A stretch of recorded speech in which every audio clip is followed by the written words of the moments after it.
Well, Chris, it's defeat on the day to a very clinical Mickleover side. Can you give us your overall thoughts after that one, please?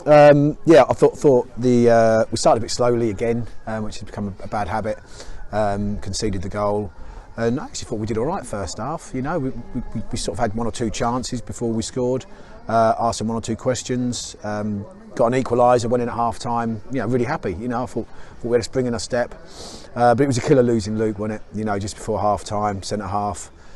Coupled with Hughesy as well, it just at half time I was concerned, knowing the area, their strengths in the final third. I thought they were very clinical.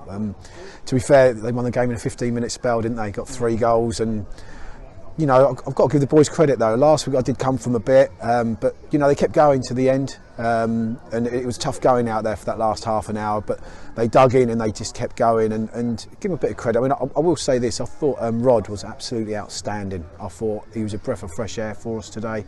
18-year-old, absolutely outstanding performance from him, and there were 1 or 2 good performances today, but just 15 minutes really cost us.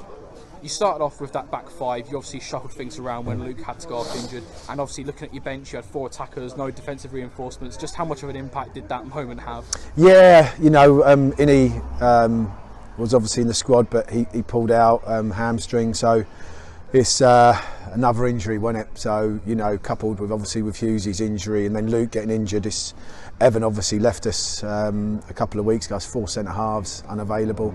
Obviously Charlie Patterson was suspended today, but we need to forget about all that. You know, what we need to look at is what we had on the pitch and how we played and how we performed. I can't say none of the lads didn't try. I thought they put in their effort. We just come up against an experienced side that for 15 minutes just bullied us a little bit in the box, and we couldn't deal with it, unfortunately. You know, we couldn't deal with it, but the boys kept going.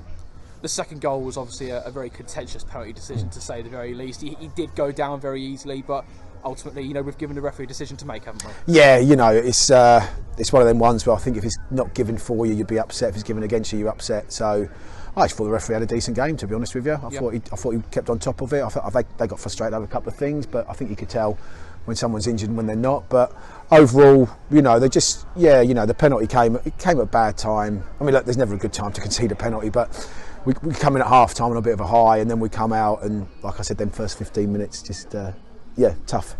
Yeah, I suppose that second goal must have given them that momentum. Their tails were up. They obviously got the third and the fourth. And how do you approach the rest of the game, you know, with it being 4-1 for quite a while? Yeah, well the thing is there is, you know, over the years I've learnt to not do anything silly so that it becomes 6-7-8-1. So we just literally set ourselves out to be a little bit harder to break down, and then you know, for the last 10 minutes we thought we'd have another go and put Jensen on and try and get a goal, or maybe just cause a few problems. But overall, you know, it just wasn't to me. It wasn't our day, was it?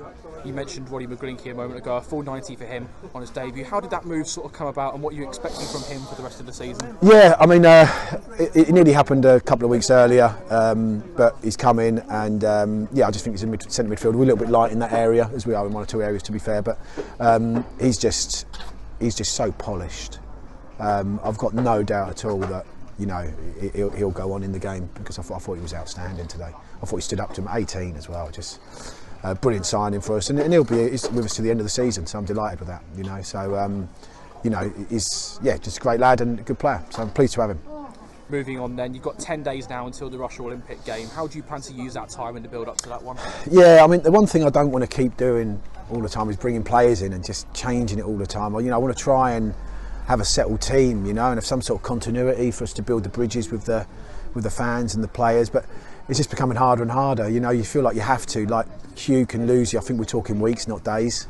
And I think we probably need a centre half now. You know, probably with a bit of experience to help us, but that's not going to be easy. So, we just got 10 days. We'll get the boys in training in the week and prepare for Russia a week Tuesday.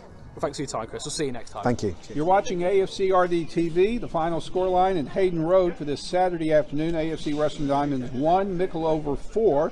Diamonds man of the match is Fraser Corden. Congrats, Fraser. Thank you. But it was a tough, scrappy game for Diamonds today, wasn't it? Yeah, exactly. It was. I think that Yeah, it's another tough game against Mickleover, I think, when we played them at their place. So we're obviously very good then. I think it was only 2-0, but yeah, that's pretty much played us off the park. But Andy Dale's got a really quick goal in only the 6th minute, and it's always tough to fall behind so early in the match. Yeah, exactly, and yeah, especially the gaffer gave a team talk beforehand, and we were aiming not to concede early or concede in the first half, and so yeah, it's always troublesome when you do.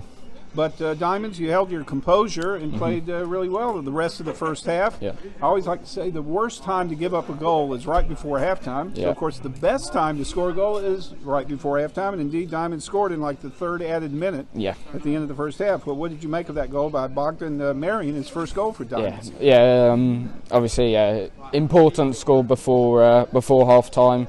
And, probably a bit of just reward really for how we played towards especially the end of that first half, and obviously very good for Bogdan scoring his first goal for us, and yeah, hopefully we can score a few more. So I would think the mood at halftime for the team was positive, right? Yeah, exactly. Yeah.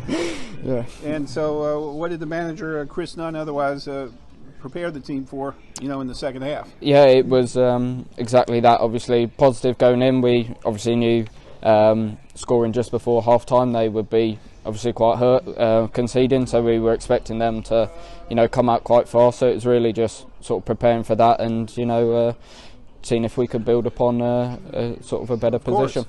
But as has happened a lot this season for Diamonds, a tough break early in the second half. In only the 54th minute, Mickleover is rewarded with a penalty kick, which Mason Warren made good from the spot. Yeah. You fall behind 2-1, and it seemed like it only went downhill from there, sadly. Yeah, exactly. Don't know if heads dropped or what, but yeah, they scored obviously 2 quite quick after that, and then the game's out of sight once you've sort of conceded 4. Dale scored another goal, finishing with a brace on the day, and big old Pablo Mills, he's maybe a little quicker than he appears on the pitch, but he scored a goal as well. Yeah. Finished 4-1. So the mood of the team, I mean, it's tough to explain. You just have to keep on keeping on and go for the next match. Yeah, we just have to keep going, and I think, as a team we kept going towards the end of this match as well. Obviously, when you concede 4, heads are down, and the game is out of sight at that point. But I think we continue to battle hard. Maybe could have created a few more chances toward the end, but we can't fault anyone's effort within that. Well, personally, how do you feel about this season? You've come on strong for Diamonds. You're now one of the veteran players actually for AFCRD and the AFC R&D. What do you think? Yeah, obviously fantastic for myself really, pushing up from the 21s or the 23s as they are now, and obviously getting some good game time and putting in what I think have been reasonable performances. But we just haven't had the results really, but obviously a positive for myself coming into the first team and making as many appearances as I have. Well, it's a bit of a long layoff, but we'll live to play again. Next match will be at home again at Hayden Road against was it Rushden Olympics. So hopefully you'll get a win there, at least a draw. We haven't had only 3 draws all season, so who knows. But thanks for your time, Fraser, and well done today. Thank you. I don't need love.